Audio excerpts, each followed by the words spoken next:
welcome back to another episode of Sanesh Sundays. I hope you guys are doing well. I know it has been a hot minute since our last episode. I was trying to think of what topic should I talk about, and then I saw that Instagram has a broadcast channel now, so definitely hop onto my Instagram and follow the broadcast channel, because this is where I got our topic for today from. So I did a poll with you guys, and I basically asked you guys what you would like me to talk about.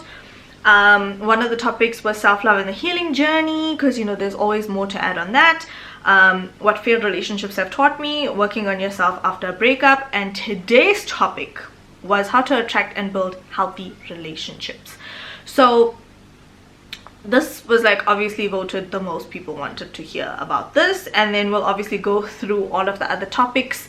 But if you guys want to be involved in these videos, especially for YouTube, then definitely follow my broadcast channel, be a part of the Sanesh squad, and let's get into it. So one of the reasons why I did the topic of how to attract and build relationships or healthy relationships is because I haven't dated a lot of people, right?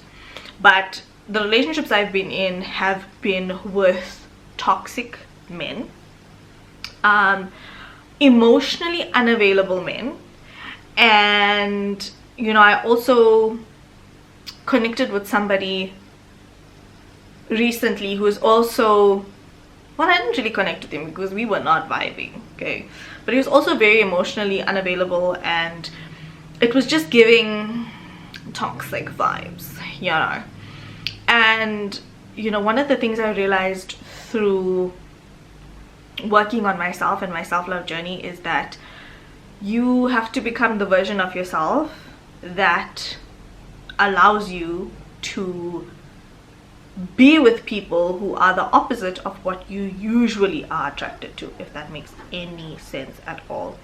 But basically, through being attracted to narcissistic men, and I think on the inside I was always trying to fix these men, and I was always trying to be the hero in their stories, and I was trying to prove them wrong, that I am not like the woman that they were in the past.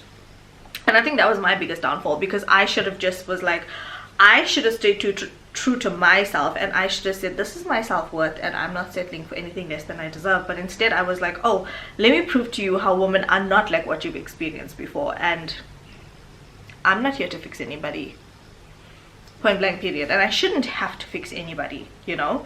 So what I've realized in the time that, you know, I've been single is that obviously there was a pattern of these emotionally unavailable men, and there was also a pattern of me tolerating until I just was like, I'm not tolerating this anymore. So I think you gotta identify the patterns and realize that, like, this is what's happening, and like, what are you gonna do to change it, you know? I didn't realize that there are men out there who are emotionally available, and I don't know what goes so wrong in some of the men's lives who are emotionally unavailable. I don't know what goes so wrong with them, but when you meet somebody who is emotionally available, you realize that, like, reassurance and just telling you little bits of things to reassure you, or to make it known that this is your place in their lives. My entire dating history before this point was me constantly feeling like I had to fight for a place in the person I was dating's life, right? Never felt like a priority, never felt like it was something serious. I always felt like I was fighting to find my place. You know, I would always ask, so where do we stand? Like, what are we?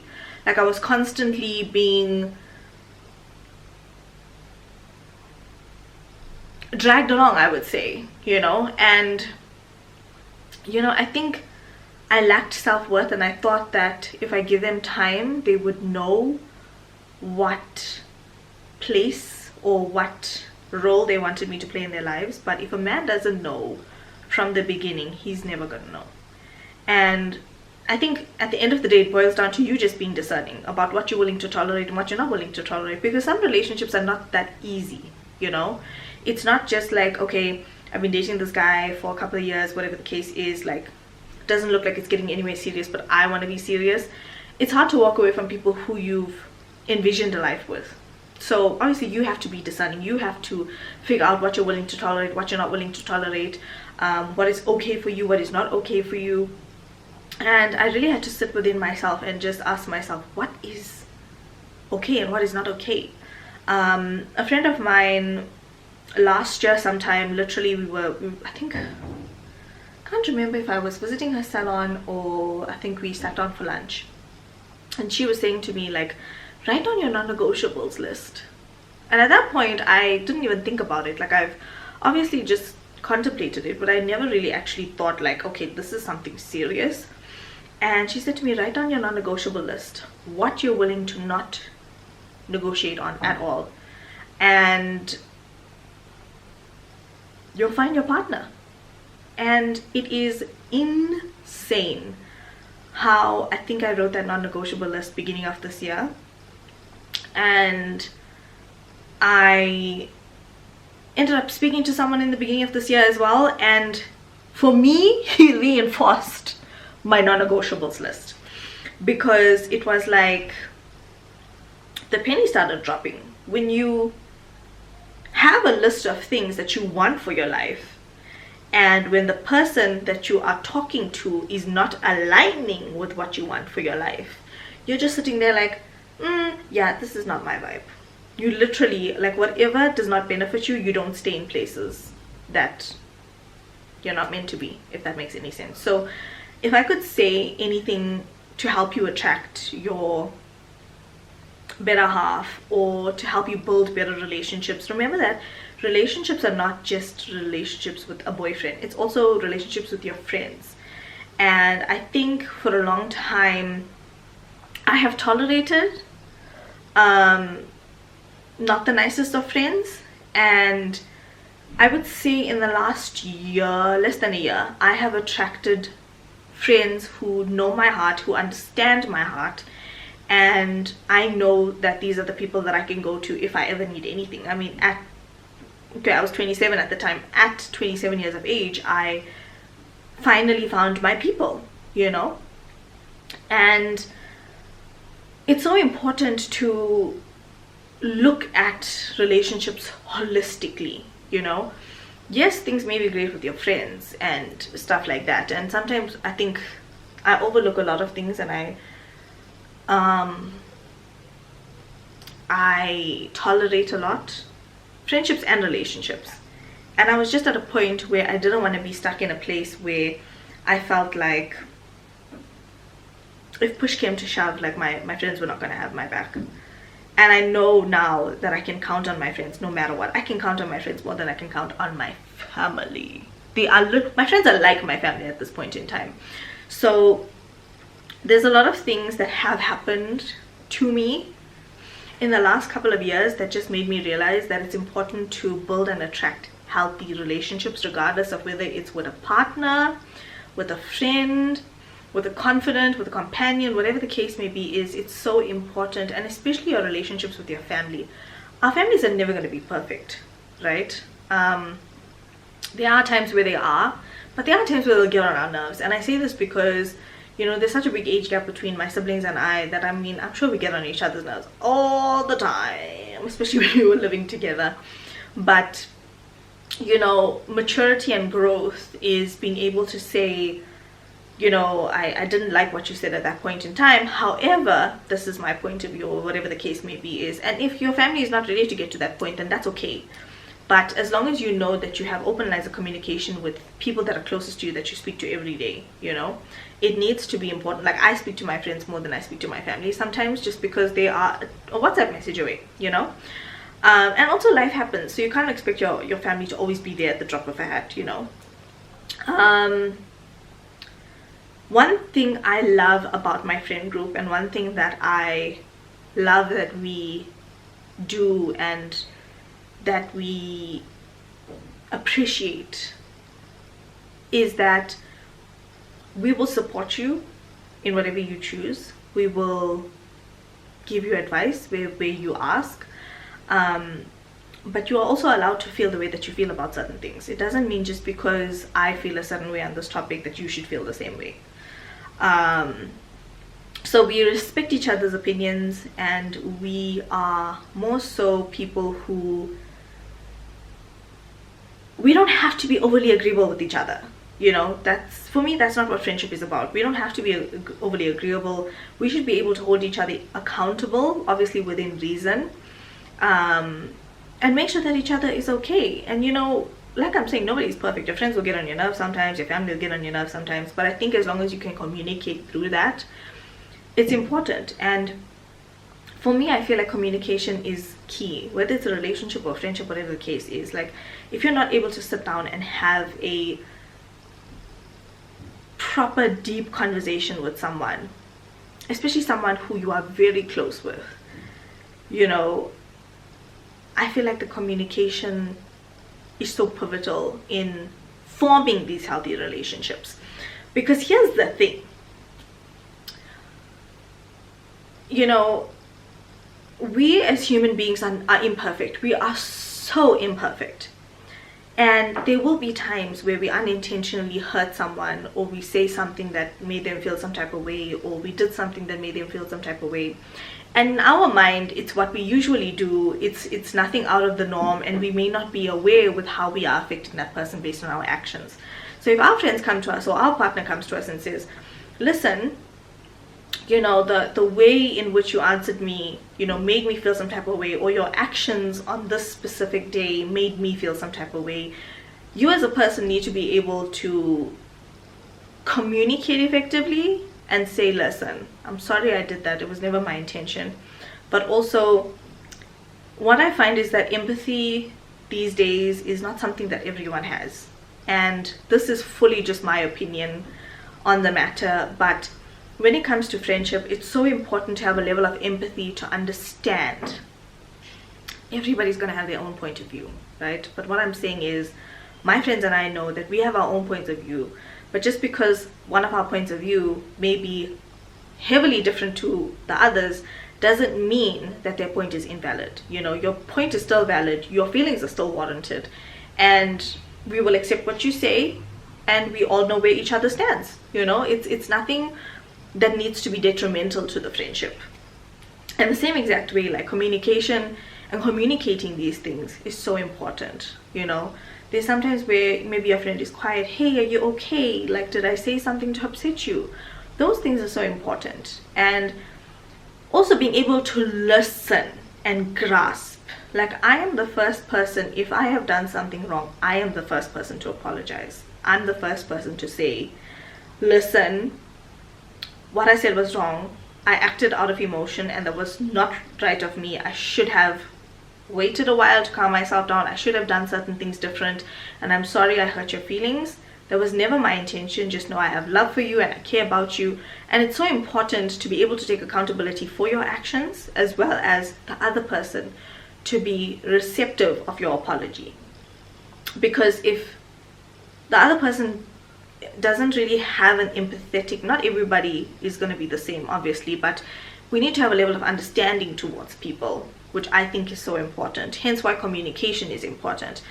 Again, we are not perfect people, we are imperfect people. There's going to be times where we feel like we're doing everything right in our lives, but we could upset a person, or we could upset this person, or we could upset our partner, or we could upset our friends. And it's so important to make sure those lines of communication are open, so that should those circumstances occur again, you are aware that that makes your friend feel some type of way, you know. There's certain times where, yes, friendships and relationships are not worth compromising on, or hearing of their feelings and stuff. And you know, where there is genuine connections involved, there will also be misunderstandings. There will also be times where you are not seeing eye to eye. Like, no relationship or friendship I can think is ever perfect at every point in time, you know. And if it is, then that's great, but I've never been in a situation like that. I And I think just taking all of these things into consideration just puts into perspective for you how important it is to do the groundwork for yourself. You know, they always say when you're working on relationships, or when you want a relationship, you got to work on yourself. How you treat yourself, how you love yourself, what you allow in your life is the kind of relationships you attract into your life. If you are a giver and you're constantly giving to people and you don't have any boundaries, you will attract takers, because all they do is take. They see you as an opportunity to take. And I'm speaking from experience. I haven't had the most pleasant experiences, and it sucks. It sucks. So attracting and building healthy relationships doesn't just start from the boyfriend level. It starts deeper than that. It starts with the relationship you have with yourself. It starts with the relationship you have with your friends, and it starts with the relationship you want to have with your partner one day. And I feel like all the fundamentals and the foundational things need to be put into place. Like I said, write a non-negotiable list, what you will and will not tolerate. Will you tolerate an emotionally unavailable man? Because I will never. Maybe I should read you guys some of my non-negotiables, just to give you guys a bit of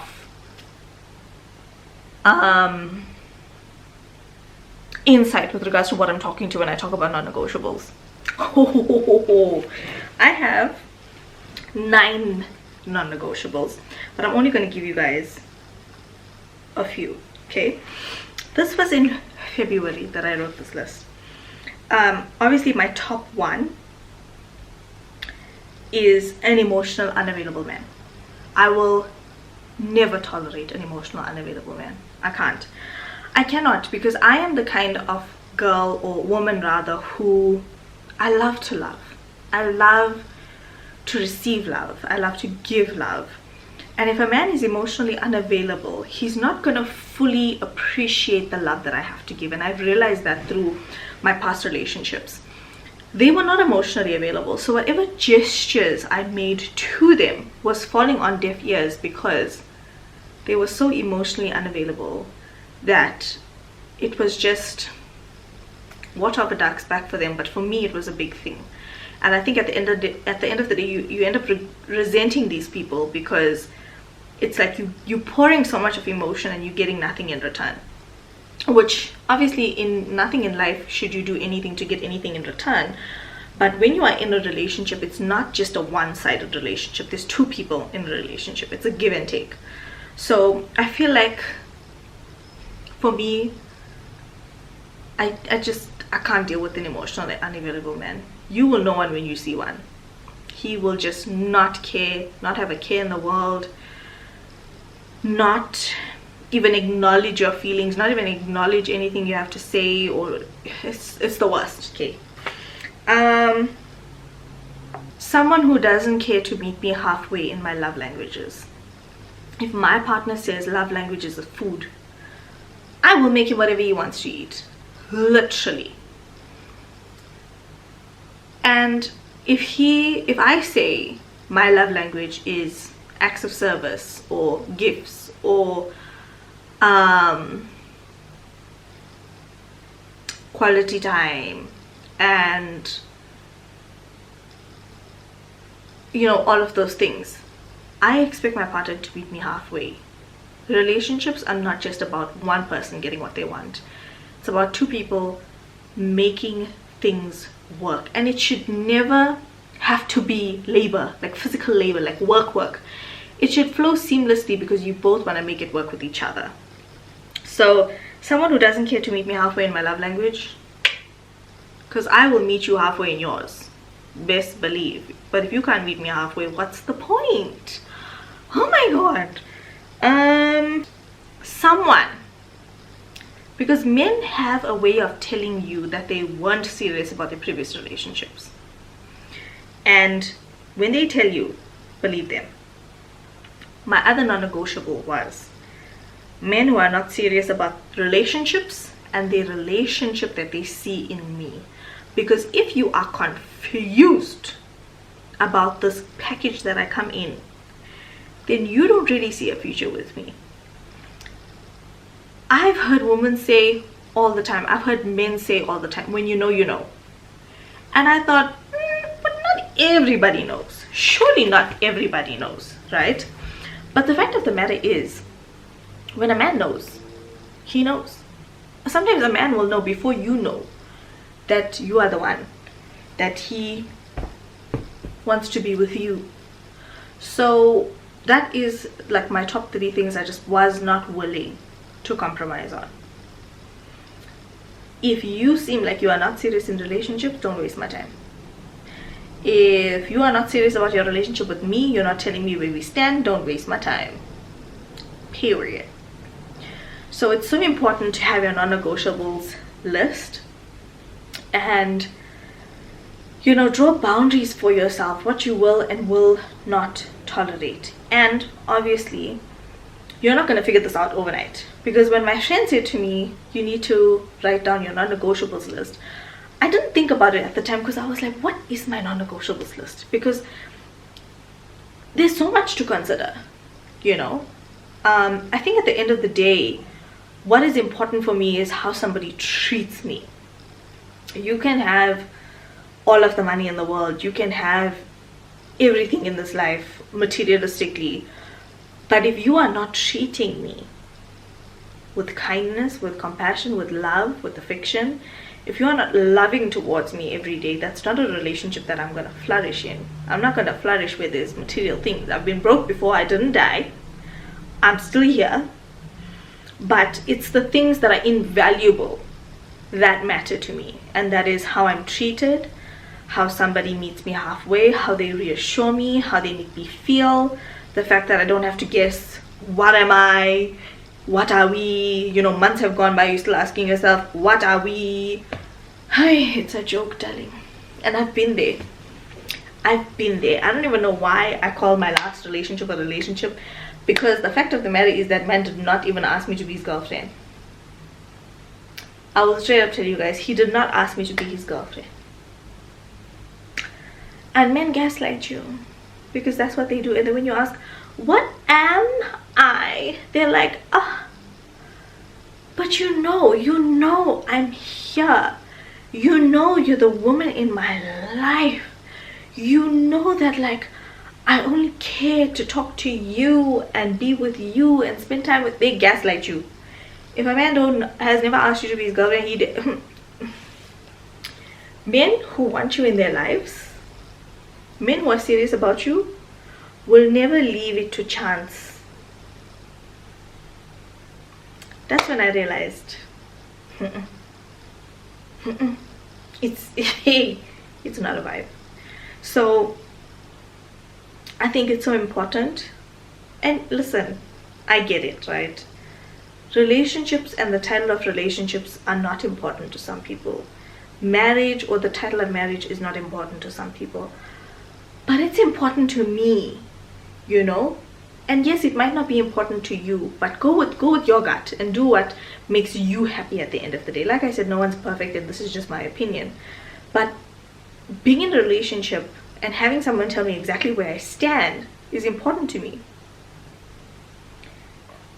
Being in a relationship where marriage is in the cards, where it's something that I want, my partner has to be on the same page as me. I can't be dating someone who's not sure about marriage, because that is something I want. That is something I see for my life. That is something I see for my family, you know. And that is something I want in my life. I've seen my parents married, you know. I've seen my sister married, my brother married, and I want marriage also, you know. And if you don't want marriage, that's okay. Find a partner that wants the same things you do. I'm not saying you have to be identically the same people, because opposites attract at the end of the day. I'm saying that it's important to find a partner whose values align with yours. And it's also important to realize that you don't have to bend over backwards and always be the person that is on the receiving end of all the bad things. You can be the person that's on the receiving end of all the love, all the amazing things relationships have to offer. It's not relationships or being in a relationship or the idea of a relationship that is the problem. It is people that bring baggage to that relationship. And not to say that there will never be baggage, but they bring a lot of unhealed versions of themselves. Being secure within yourselves, there's so many different facets to look at when you get into a relationship and a relationship dynamic. Like, you have to be secure within yourself. There were people before you, unfortunately. That's just how life plays out. There were people before him, unfortunately. That's just how life plays out. And I think it's important to be the best version of yourself. And I say this because I've done so much work on myself. I'm still doing work on myself, even though I am not single anymore. But I think it's so important to constantly be cognizant that you have to grow as a person in order to be able to experience all the beautiful things in life.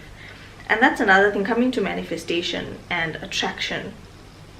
When you are manifesting, you have to become the version of yourself that will bring or manifest the partner that you are looking for to you. I don't think I'm ideally perfectly the person that I'm supposed to be right now for my partner, but I know that we have the capacity and the capability to grow together and become that couple that we, or become the people that we require for one another, if that makes any sense at all. But yes, you guys, I know a lot of people say this, but the tip or trick to attracting a good partner is by working on yourself and realizing that there are patterns to break, and realizing, you know, it's not easy saying that there's something wrong with you. It's not easy saying that you have fallen on these patterns. And I have realized that I have had patterns of dating narcissists or people that were not sure about me, and I just didn't want to be in that place anymore. I don't want to be in that place anymore where I was constantly waiting for people to tell me what my place was in their life. Like, it's either you know, you don't know. And again, having that non-negotiables list really helped reinforce that for me.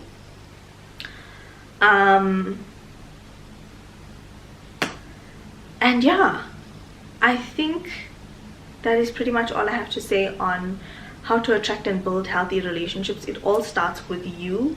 It all starts with you as a person, what you're willing to tolerate, what you're not willing to tolerate, and also just being grateful for where you are at, the lessons that you've learned and everything, all of the hardships, because those things, I look back now and I realize that I wouldn't be able to appreciate what I had now or what I have now if I didn't experience all those crappy experiences in the past where I had nothing compared to what I have now. So everything is a learning lesson.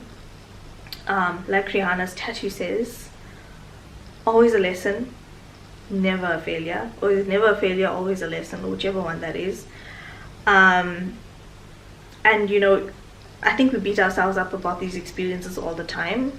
And for me, I just had to say my affirmations. I am worthy, I am beautiful, I am worthy and deserving of an affectionate partner, I am worthy and deserving of a healthy relationship. And you just got to work on it on a holistic level. You know, you have to be good to yourself, and you have to know what you want in order to attract things that you believe you deserve. Okay, that is it from me, you guys. I hope this solo cast episode has been informative. Hey everyone, it is Vlog Sanesh. I filmed this podcast episode yesterday, and for some reason last night I was like, let me read my diary, let me go through my diary of when I was going through a really crappy situationship in the past, about 2 years ago. And the place that I was in 2 years ago and the place that I'm in now is literally worlds apart. And I feel like I came across 2 quotes today that basically summarizes my feelings and I am going to read it to you guys because I feel like it's what I've been saying in this podcast episode.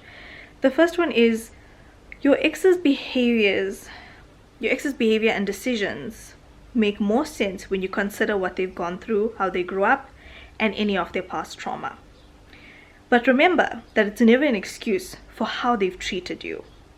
It might make sense, and it can help you understand their flaws and limitations, but it still doesn't give them a free pass. Instead of focusing on why they did what they did or allowing their actions to dictate your self-worth, you have to save that empathy and understanding for yourself as you take a longer look at what led you to accept that kind of treatment in the first place. Your healing is not going to come from analyzing them. It's going to come from radical self-compassion for yourself and doing what needs to be done. Take responsibility for yourself and doing the work to heal.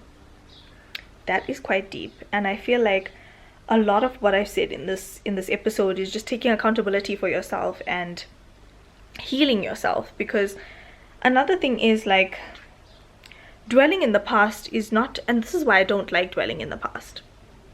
I like to take the lessons and move on, but dwelling in the past and analyzing your ex is never going to make anything better for your future relationships and attracting better relationships. And I think this is the kind of healing that allows you to attract your ideal partner. Whoops. Sorry, I'm going on to Instagram because the second one is on Instagram. There's another one that says, if we make self-love a future goal dependent on achievement or circumstance, we will never attain it. Self-love is accepting yourself just as you are in this moment. We must learn to cultivate radical self-acceptance. We must practice positive self-talk. We must love ourselves into healing. There is nothing lacking within you. You are spectacular. You just cannot see it yet. And I think this is so crazy. But it says, read this slowly. Cinderella doesn't dream about Prince. She just wished she had nice clothes to go to the party. As a result, the prince is attracted to her. Mermaid is different. From the beginning, Ariel traded everything from herself, her family, and friends just for a happy future with the prince. The ending in the original story is that the prince doesn't love her and she turns into a sponge. So always put yourself first and strive to be the best version of yourself.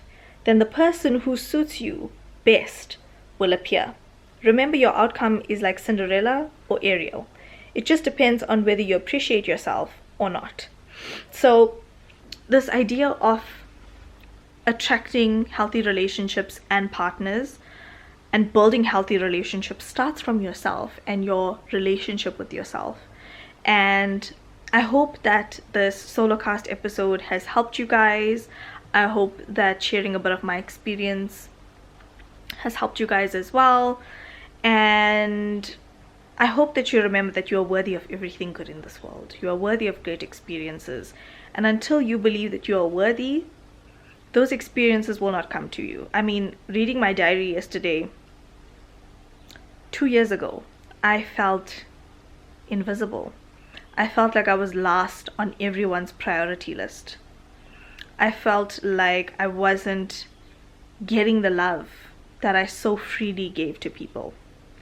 And with investing all of that time and effort in myself, I attracted those things so effortlessly and beautifully into my life, where I know where I stand with my friends. I have such good relationships with my friends, with my family, with my partner. And I think it's so important to start with yourself. I know it's hard and it's easier said than done because, you know, as a person, it's easy to see everybody else's flaws, but to see your own is a completely different ballgame because nobody wants to admit or nobody wants to accept that there's less desirable qualities in them. But I don't see it as less desirable qualities. I see it as people who need boundaries. I was that person who needed boundaries and who needed to be the best version of myself to attract incredible people into my life. And since I've been on this journey, it has been nothing short of enlightening, blessed, and more than anything, I know now that I will never put myself in situations that I don't deserve, because I know better. And obviously when you know better, you do better.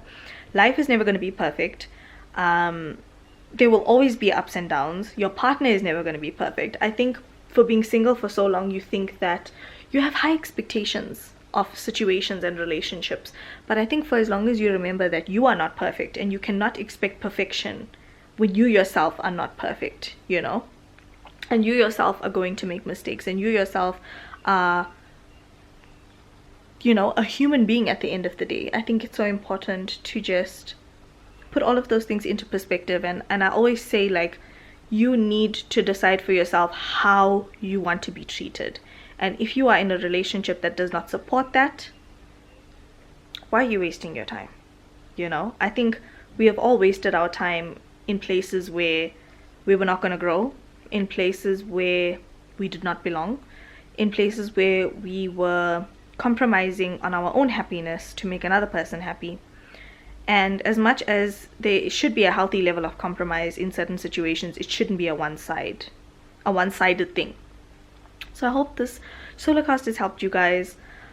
I want to send so much of love and light to all of you going through breakups, trying to become better people, trying to heal, trying to attract and build better relationships. It is not easy. It starts within yourself, and to cultivate positivity and self-love and compassion within yourself is harder.